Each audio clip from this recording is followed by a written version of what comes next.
Right guys, today we're going to be working on this book, which is the Book of Samurai, Book 1, The Collected Scrolls of Natoryu, page 181. And we're looking at horse riders and their elements with the creation cycle. Now, if you want to know what the creation cycle is, you can find that in Ninja Skills. It's in there. I'll give you the page number soon. Now, so I've painted these models. So I've not painted since I was about 20, so you'll have to excuse them. They're heavily varnished or a bit shiny. So we've got a grey, a chestnut horse, a bay horse, a palomino horse, and a black horse, okay? Now, what this is about giving chi energy, the correct chi energy, to the samurai. So we've got the five elements. So this is the 5 phases in the cycle of creation. The top one is wood, which is the element of the horse. There's the color of the horse, grey, and then there's the element of the rider, fire. So let me explain to you why. So we're in Ninja Skills here, and this is the creation cycle. Now this is an analogy to explain how chi works in Taoist theory, okay guys? So technically what you need is the rider and the horse to connect in a positive chi connection. So if we went over to the cycle of destruction, which is here, if they're in the cycle of destruction, that would be bad. Therefore, for example, if a samurai, or a horse is of the wood element, you don't want a samurai of the earth element. What you want, what you want is a horse of the wood element, because to a rider of the fire element. So if you have a rider who's fire, he is supported by wood. But if your rider is earth and he's supported by wood, this is bad. This is destruction, because wood churns through earth. That's actually analogy. It's talking about chi. So let's go through them. A grey horse is of the wood element, and the rider is fire. So the chi generates the rider. The chestnut horse, which is of the fire element, has a rider who is of earth, and the earth, which is bay coloured, has a rider who is metal, because earth generates metal. Then a horse that is metal, which is palomino here, the rider has to be water, because metal generates water in the creation cycle. And there, a horse that is water, which is black, has a rider of the element of wood. Now, each person, you check your own element by the day you're born, the shape of your face, various ways to do it. But each of us has an element in the Chinese system. My personal element is actually earth. So I am an earth element, but there are various ways to deal with that. So if I am an earth element, I would need a fire horse, which would mean a chestnut horse.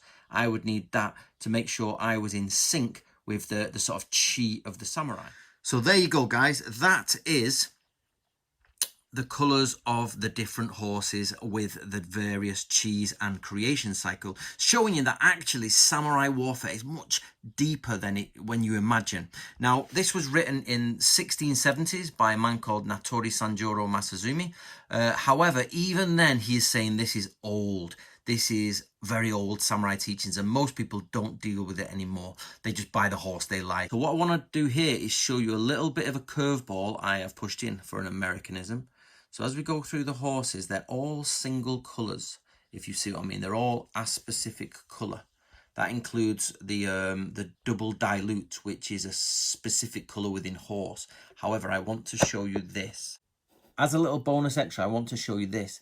This is predominantly a black horse. Now he is of the water element. However, this is a bad horse to use. Now the reason for this is because of a play on words. Samurai really don't like to have a play on words that is negative to them. So you can see I've put patches on him. I've done this on purpose, so exactly to explain this point. And also look at his front. The front white patch meets all the way to the top. So this is actually, in horse terms in Japan, called nigeru. So nigeru actually means 2 colours, and well, not horse, but 2 colours. So it's actually black with patches. Now, however, the word nigeru is also another word in the Japanese language which means to flee. It's a different kanji. So these two different words have the same sound. So to have a two-colored horse is the same as having a horse that flees. So samurai avoid this in all costs. Now you see that patch on the rump, it specifically says that avoid patches on the rump, two-coloured horses with patches on the rump. Now in Natoryu itself, which is the school I run, it actually says you should teach with models. You know, usually this is for samurai armour and things like that, but here we're using model samurai to teach. So I have specifically painted this horse to be negative so that I can point that out. So while the rider and the horse are in connection with each other and the chi is generating this way, the actual overall arc of this horse is bad because the front forelock hair, if you like, and the front hair on the front of the face is actually negative. It connects as one, which can look like a death tablet. And also it is dual coloured, which is the Japanese play on words for flee. So all the others are okay horses. They're pretty good. So overall, we've got the correct riders on the correct horses. However, the final one is an example of the types of horse you shouldn't do. And this is because the sound of this horse sounds like to flee and the patches are all wrong. Okay, guys, my name's Anthony Cummins. I hope you enjoyed that.